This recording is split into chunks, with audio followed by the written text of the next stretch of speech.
humarap muna siya dito sa Senado. Haharapin ko siya kahit saan. Pero ngayon, bitawan na niya yung buhay pugante niya. Muli, siya ang una at paulit-ulit na lumapit. And these are people who were already afraid. Ako naman po, matagal na akong umalis ng Pilipinas bago pa ako tanimang kaso. Wala pong katotohanan yung mga claims ni Senador Risa sa kanyang press con. Handa po akong maglabas ng mga ebidensya. Huwag mo na akong gamitin sa mga kasinungalingan mo. Nasusuka ako sa iyo. There's a pattern of this kind of behavior, no, perpetuated by Senator Hontiveros in trying to bribe witnesses for her purposes, no. When you say a pattern, Congressman Jing, ano yung pattern na yun? Back in 2019, there was also a witness, Bicoy, yes, who later recanted and claimed he was manipulated by Senator Sonny Trillanes and Senator Risa Hontiveros. Dagdag Balita News Update.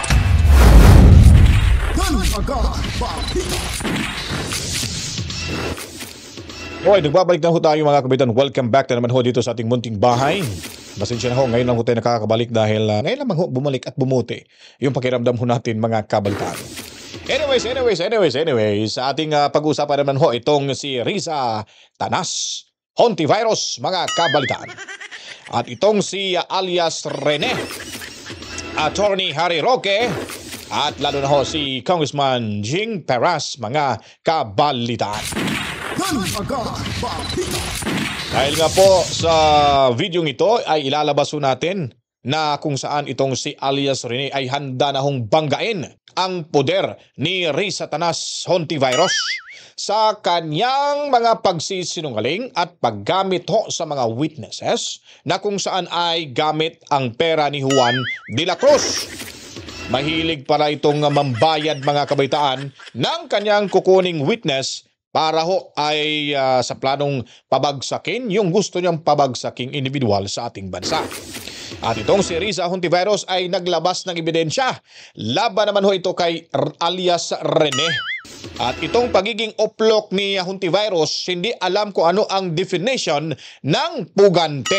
Ito yung sagot ni Attorney Harry Roque mga kabalitaan. Kaya hindi na tayo magtatagal, panoorin na ho natin dito sa balita ng Bilyonaryo News Channel. Walang atrasan na mumurong masampahan ang ethics complaint si Senator Risa Hontiveros dahil bayaran daw ang kanyang mga testigo. Bring it on! Ang sagot ng senadora. Narito ang agenda report ni Hannah T. Dapat nang sampahan ng ethics complaint si Senadora Risa Hontiveros dahil sa pagbabayad niya umano ng 1 million pesos sa isang Senate witness laban sa mag-amang Duterte at kay KOJC leader Pastor Apollo Kibuloy. Yan ang panawagan ni former Duterte spokesperson Harry Roque para masipa na si Hontiveros sa Senado. Sa programang At the Forefront ng Bilyonaryo News Channel, sinabi naman ng dating political affairs advisor ni FPRRD na si former Congressman Jacinto Paras na dapat ang Duterte allies na sina Senators Bongo, Bato de la Rosa at Senator Robin Padilla ang manguna sa pagsampa ng reklamo. It's about time we should prove that he loves President Duterte so much. I challenge him to file this ethics committee case and against Hontiveros. Wala namang balak atrasan ng senadora na anumang ethics complaint. Bukas sa kahit sinong mamamayan. Tingnan niyo pong mukha nito mga kabaitan, no? Kulang na lang sa Bisaya pa yung sungay. Tingnan mo, yung mukha nito, yung make-up nito, parang isa lang yata yung make-up artist nila ni Franz Castro, convicted mga kabalitaan. Ha? At itong si Au Castro, Malacanang vlogger, mga kabalitaan. So ganun ho yung mga itsura ng mga hudas dyan sa Senado. At hindi na ho ito magbabago yung kahudasan nito. Dahil ipinanganak ho itong hudas na magiging senador sa ating bansa. Na mag-file ng ethics complaint. Pero parang si Harry Roque ang maraming sinasabi. Umuwi muna siya. Humarap muna siya dito sa Senado. Haharapin ko siya kahit saan. Pero ngayon, bitawan na niya yung buhay pugante niya. Naglabas din si Hontiveros ng mga resibo. December 14, 2023 nang mag-email si Michael Murillo sa office ng Senadora tungkol sa mga nangyaring abuse at pananakit sa KOJC. Isa lang si Murillo sa 14 na testigo ni Hontiveros. At dahil kailangan munang mag-vet ng emails at hindi siya agad sinagot, 2 beses daw nag-follow up si Murillo. Nasaan dyan ang pinilit? Muli, siya ang una at paulit-ulit na lumapit. And these are people who were already afraid. Now they are in danger. Again, yan ang talagang kinagagalit ko. Hindi lang ito paninira. Those responsible for this video crossed a line and they will be held to account. Alam niyo guys, kung wala ho itong katotohanan yung sinasabi ni Risa Tanas Hontiveros, hindi ho ganyan yung magiging reaksyon ho nito, mga kabaitaan. Kahit sabihin natin nagsisinungaling ho itong si alias Rene. Kasi makikita at malalaman naman ho talaga sa bandang huli. At kung wala ho siyang tinatago rito, hindi ho magiging emotional ho itong Judas na ito. Diba? Kung ako sa poder niya, sa posisyon niya, ang gagawin ko guys, ay, ituloy nyo lang, ipakita nyo yung ebidensya nyo. Handa akong sumagot. Tingnan natin kung sino mapapahiya. Kung ako bang nagsisinungaling o kayo dyan. Kung may ebidensya naman pala siya, ba't ganun ho yung naging reaction niya dito? Ba't napaka-emotional? Ba't sobrang galit na galit? Nagliliyab sa galit itong Judas. Sa bagay, pag sinabing Judas, may kakibat ho yung apoy mga kabalitaan. Kaya ganun na lang ho, nagliliyab ang galit ho nito, mga kabalitaan. Ayon din kay Hontiveros, si Murillo mismo ang nagsulat ng mga pangalan ng VP at ni FPRRD sa kanyang testimony. At si Murillo pa nga raw ang nanghingi ng pera sa senadora para makabili ng bagong laptop para makapaghanap ng trabaho. Malinaw ang sagot namin sa kanya. Our office has a strict policy of not providing financial assistance to potential witness and witnesses. Umamin din daw si Murillo na nililigawan na raw siya ng KOJC para bumaliktad. At bago pa man lumitaw ang viral video ni Murillo, just last week, bigla raw siyang humingi ng rescue dahil kinulong daw siya sa Glory Mountain, isa sa properties ni Kibuloy sa Davao City. Okay, ikinulong daw siya dito sa Glory Mountain. So mamaya, malalaman ho natin kung totoo po ba itong sinabi ni Satanas, mga kabalitaan. Si Senador Bato de la Rosa ang mambabatas na nag-share ng video ni Murillo. Kaya naman, may pasarin si Hontiveros kay de la Rosa. Dapat hindi kami nag-share ng fake news. O tulad ng mga AI-generated video, dapat hindi kami nagpapadala o lalong hindi kami mismo ang nag-share. Actually guys, hindi naman ho masama talaga pag mag-share ng video. At kung sinishare mo naman ay kung ito ay patungkol sa kaganapan sa ating lipunan. Kahit sabihin ho nating AI ho yan, tama ho yung sinabi ni Basti Duterte na di baling AI, basta yung mensahe ay angkop ho sa totoong nangyayari ho sa ating bansa. Hindi naman ho yan problema eh. Ba't ho sila inis na inis? Nanggagalaiti sa galit? Nung nag-post ito at ini-repost nito ni Ishinier ni Senator Bato de la Rosa. Ang pinatutukuyan ho dito, ang mensahe naman ho talaga. Hindi ho sinasabi na yung video na yun ay yun ang nangyayari talaga. Yun, nagganap ho yung video. Yung mensahe ho, yun po yung pinatutukuyan ho dito. Kaso nga lang, oplok ho kasi itong si Judas Risa Tanas. Itong si Hontiveros, mga kabalitaan. Ba't mo ba pipigilan yung taong gustong mag-share ng video? Gusto mo bang liigin ho sila? Madidiktahan mo ba sila? Ikaw nga, hindi ka nga dinidiktahan kung anong ginagawang kabalastugat kasinungalingan mo dyan sa Senado, sa mga witness nyo na para pabagsakin yung mga Duterte. At sinabi ho dito, itong si alias Rene, siya daw yung nagsulat sa pangalan ni President Duterte at ni Vice Presidente Sara Duterte. Sinulat niya. Dahil yun ang dikta nyo na isama sa complaint ko na gawa-gawa nyo para idiin ho yung mag-amang Duterte sa inyong mga akusasyon na walang katotohanan. Ganyan ho kayo, galit na kayo dahil inis na kayo dahil nga po, mga kabalitaan, booking na ho itong Judas sa Senado. Anumang fake news. Let's call this what it is. So fake news. Kung may fake news sa kanila, kung sila ay paparatangan. Kung may mga ebidensya, may mga witness na sinasabing itong ginawa ni Juan de la Cruz, hindi fake news. Dahil gusto nyo rin. Kahit kinampihan nyo yung tao. Kahit pabor ho sa inyo. Ganun po ho ba? Halata na ho. Nakakahalata na ho kami sa pattern na ginagawa mo. Lalo ng pambabayad. Risa Tanas Hontiveros. Sa mga witness nyong gusto nyong gamitin para kayo ay magwagi sa kanyang masamang binabalak sa mga taong gumagawa ng kabutihan sa ating bansa. Witness tampering, fake news, psychological warfare. Balak na ng senadora maghain ng reklamo sa NBI tungkol sa nangyaring pagkalat ng naturang video. Pattern na raw ito na tuwing may Senate hearing, hinaharas sa mga witness ng Senado. Kapag tapos na ang Ayun. So yun po yung sinasabi niya dito. Version niya po yun mga kabalitaan. Pero ito yung version na talagang makatotohanan ho. Na nagsasabi ho ng totoo. Gaya na lang ho dito ni Attorney Harry Roque. Hindi alam ang definition ng pugante. Itong si Oplok Risatanas Hontivirus mga kabalitaan. Kaya bupol ho siya at binukulan ho siya dito ni Attorney Roque. Magandang umaga po Isang maikling sagot lang kay Risatanas Hontivirus. Sabi po niya, tigilan ko na raw ang pagiging pugante at umuwi na ako sa Pilipinas at harapin ang aking mga kaso. Well, ma'am, unang-una po, may definition po ang pugante. Ang pugante ay isang tao na umalis ng Pilipinas para takasan ang mga kasong kriminal na nakahain laban sa kanya. Ako naman po, matagal na akong umalis ng Pilipinas bago pa ako tanimang kaso. Yun po ang ibig sabihin ng pugante. At kung ang tao ay nasa kustodiya ng gobyerno at ito ay umalis, tumakas at tumalis na hindi nagpapaalam, yan po ang definasyon ng pugante. Nakakahiya ka. Senadora ka pa naman ng bansa. So hindi mo pala alam ang pinaka-basic definition ng pugante. Ang alam mo, ang kauplukan mo lang dyan sa Senado. Ito mas matindi. Ito ang ating papaniwalaan mga kabalitaan.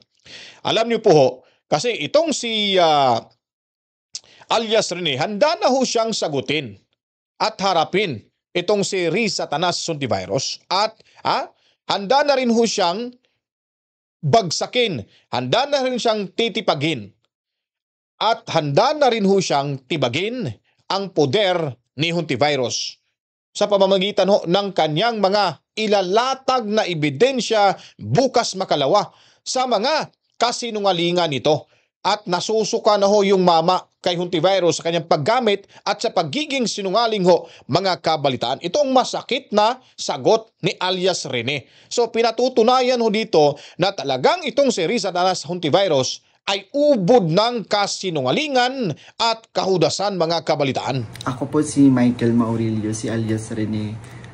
Una po sa lahat, hindi po ako binayaran, pinilit, tinakot or kinidnap ng kingdom o ang kampo ni Pastor Apollo C. Kibuloy. Wala pong katotohanan yung mga claims ni Senador Risa sa kanyang press con. Wala po ako sa pader ng kingdom. 2019 pa po ako huling nakapunta ng Glory Mountain. Ito lamang ay pamamaraan ni Senador Risa upang ako ay makuha ulit at patahimikin. Kusa po akong lumabas upang sabihin yung katotohanan. Handa po akong maglabas ng mga ebidensya, kaukulang ebidensya, papatunay na si Senador Risa ang pasimuno sa mga paninira kay Pastor Apollo Kibuloy. At handa po akong sa anumang mga legal na proseso. Senador Risa, hindi ako nag-text ng anuman sa'yo. Wag mo na akong gamitin sa mga kasinungalingan mo. Kaya nga nasusuka ako sa'yo. Titindigan ko yung mga sinabi ko sa video na ginawa ko. Kusang loob ko itong ginawa para matahimik na yung konsensya ko. Uulitin ko po, hindi po ako binayaran, pinilit, kinidnap ng kingdom o ang kampo ni Pastor Apollo Kibuloy. Huwag mo akong gamitin sa kasinungalingan mo, nasusuka na ako sa iyo, di ba? Napakasakit ho pakinggan ho yan mga kabaitan sa isang senadora. Senador pa naman mga kabaitan. Nakakasuka ho talaga yan. At ang sinasabi pa dito na hindi ho siya binayaran at hindi ho siya hinimok ng kampo ni Pastor Kibuloy. Malinaw pa ho yan sa sikat ng araw. Hindi ka ba, bingi ka ba Risa Hontivirus? O talagang uplok ka lang talaga? O ano pang sabi dito ni alias Rene? Ano pang sabi? Handa ho siyang humarap sa iyo at sagutin yung mga akusasyon mo. Meron pa siyang sinabi ho dito mga kabalitaan. Ang lahat na ito ay kasinungalingan lamang. Di po ba? Dito talaga nagagalit. Dahil booking na ho itong hudas na ito. Kaya humanda ka na dahil nga po ay hinimok na rin ni Congressman Jing Paras yung tatlong senador na si Senador Bongo, Bato de la Rosa at itong si Robin Padilla. na pakakasuhan o sampahan ng ethics complaint, mga kabaitaan, sa ethics committee. Kaya ang sabi ni Jing Paras ay pattern na ho ito dahil nga po kay Bicoy na kung saan ay binayaran din pala ito dati na pabagsakin at kalabanin at akusahan itong si Presidente Duterte. Ni Trillanes, Trililing, mga kabaitan, talagang nagsanib pwersa ho yung dalawang hudas, yung rena at yung hari ho ng kahudasan dati dyan sa Senado, itong si Trililing, mga kabalitaan. The same pattern lang ho. Gagamitin, hahanap ho ng nasa laylayan na magiging witness para ho kakampihan sila at gagamitin at ipapamukha yung pera, ipapakita yung sinag, yung tawag nun, yung ano ba nun, yung kapal ng pera para talagang magamit ho nila at mabitag ho nila, mga kabalitaan. Yun po ang gawain ng mga hudas dyan. Kaya hindi na tayo magtaka na pag sinabing binabayaran yung witness, wala na. Ang author dyan, wala na, si Risa Hontiveros. Ito'y ayon ho sa mga lumalabas na statement ng si alias Rene at itong si Congressman Jing Paras, mga kabalitaan. Pakinggan ho natin dito kung ano sasabihin ni Jing Paras, mga kabalitaan. There's a pattern of this kind of behavior, no, perpetuated by Senator Hontiveros in trying to bribe witnesses for her purposes, no. When you say a pattern, Congressman Jing, ano yung pattern na yun? Back in 2019, there was also a witness, Bicoy, Yes. who later recanted and claimed he was manipulated by Senator Sonny Trillanes and Senator Risa Hontiveros.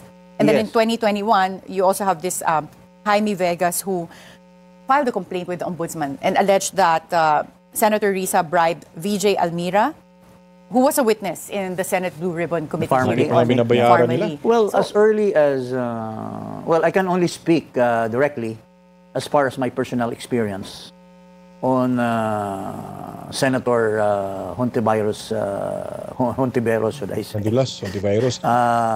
attempt or she had done about, trying to make witnesses be her pawns in her fight against other politicians, other people. There's really a pattern itong ginagawa ni Hontiveros because as early as I think the impeachment of Chief Justice Corona, there was already a testimony during the course of Senator Miriam Santiago's interpellation of the witnesses. There was one witness who revealed that when Senator Miriam says, where did you get all these documents, that you are using? And these are all hearsay. And the witness says, well, ma'am, it was turned over to us by Senator, he was not yet a senator at the time, by Mrs. Hontiveros. So, if you look at all of these things, there seems to be the attitude of, trying to subvert the truth by using witnesses who are perjured. This thing about, bribing witnesses, being a senator, it should be investigated by the Committee on Ethics. And here, I call upon my good friends in the Senate, especially Robin Hood Padilla, who's a do-nothing senator. It's about time we should prove that he loves President Duterte so much. I challenge him to file this Ethics Committee case and against Hontiveros for perpetuating this, or Bato or Bongo. I call upon them to file cases against Hontiveros. This is so much. For so many years, he's doing this allegedly. So it's about time that they should also do their part. They became senator, they became somebody because Duterte made them. So it's about time that they should give him in return. So for you and Attorney Topacio, are you planning to file any additional case against Senator Risa based on this recent event? We'll discuss that, no? Right now, there's no such move yet, but it's more of our appeal to the members of the Senate to clean up, to clean up the Senate of Scalawag. Right there. O yun po mga kabaitaan, yung naging kabuang pahayag ho ni Congressman Jing Paras, at siya po ay may nalalaman ho dito dahil nga po yung kaso dati ni Bicoy at kanino pa yun, madami palang sinasabing binabayaran daw ni Hontivirus mga kabaitaan na maging witness ho sa kanya laban ho sa kanyang gustong pabagsakin sa ating bansa na mga individual. Ganun ho talaga kahudas, ganun kasama. Kaya yung kasamaan na hindi ho talaga mangingibabaw ho. Hindi ho talaga magtatagal. May lalabas at lalabas laban ho sa kanila na mga impormasyon. At ito na nga yun mga kabalitaan. Yung impormasyon na pinasabog ni alias Rene at nagliliyab sa galit itong Judas Natural. Pag Judas, may kakibat ho yung apoy. Kaya nangangapoy ho, nangangapoy, hindi nangangamoy ha, nangangapoy. Itong si Hontivirus mga kabaitaan. At parang hindi na ho ito nakakatulog ng maayos. Kung makikita nyo po sa dalawa niyang mata, ay nanlalaki na ho at kinukuberan lang ng makeup para hindi halata hong problemada ho ito at nagkokonsumisyon. Ngayon, ikaw naman ho magkokonsumisyon. Ang payat mo na nga, mas lalo ka pang mangangayayat niyan. Pag namamayat ho yan, itong si Hontivirus, sigurado, apektado na ho ito at babagsak na ho ito ang kanyang karera sa Senado. Dito na ho magwawagi ang kabutihan mga kabalitaan. Dahil nga po ay parang sinasabi na panahon na itong tuldukan ang kanilang kabalastugan, kasinungalingan na hindi naman ho talaga ginagampanan ang totoong trabaho niya bilang senador na ipinagkaloob ng taong bayan para ho sa kanya, kundi paninira, panggugulo lang sa ating inang bayan kabalitaan. Kung nagustuhan niyo po ito ang ating video presentation, huwag kalimutan paliguan ng maraming likes, buhusan ng maraming komento, reaksyon, opinion at suhestyon para malaman ng ating mga kababayan kung ano ang kaganapan sa ating lipunan. I-share niyo na po yung videong ito. At huwag kalimutan, buksan ang notification bell. Then sa mga bagong salta, subscribe nyo na ho mga kabitan. Magtulungan ho tayo para may paliwanag at may pakalat ho natin sa buong mundo ang mga Judas sa Senado. Kaya tayo magtulungan ho at ating ilahad ang katotohanan para sa kinabukasan ng ating bayan. At bago tayo magtapos, pasasalamatan muna natin yung ating mga taga-panood ho, lalo na ho dyan sa Japan. Si Ma'am Corazon Zeneca and of course, itong si Mami Rose and Tobias family dyan sa Lapu-Lapu City sa Cebu. At saka itong si Ma'am Ana Santos mga kabata. Sa mga nagnais na gusto maging exclusive member, pindutin nyo lang po yung join button dyan. Gaya na lang ho ni Boss Romeo de los Reyes, si Ma'am Rosana Concepcion at Elijah TV. And of course, ating mga kababayan dyan sa The Hague, Netherlands, maraming salamat. Assalamualaikum sa ating mga kapatid na Muslim. Masalam. Saludo rin ho kami sa inyo. Maraming salamat sa panonood. And of course, sa ating laging sinasalduhan din yung makabagong bayani nating bansa, ang overseas Filipino workers sa mga lupalop nating mundo. Daghang salamat, maraming salamat, madamo nga salamat. At tayo po ay magkikita sa ilang mga oras ating pagbabalik ho para sa mga komprehensibong balitaan. At panatiling tumutok lamang dito sa ating munting bahay, Danagan Balita Reaction Video News Update. Kabisayan ng Mindanao, Luzon. Ang programa ito ay para ho sa ating lahat basta may mga Pilipino. Ako po ay magpapaalam na. Kita-kits tayo mamaya. To God be the glory. Mama, chip. Mwah! Peace out!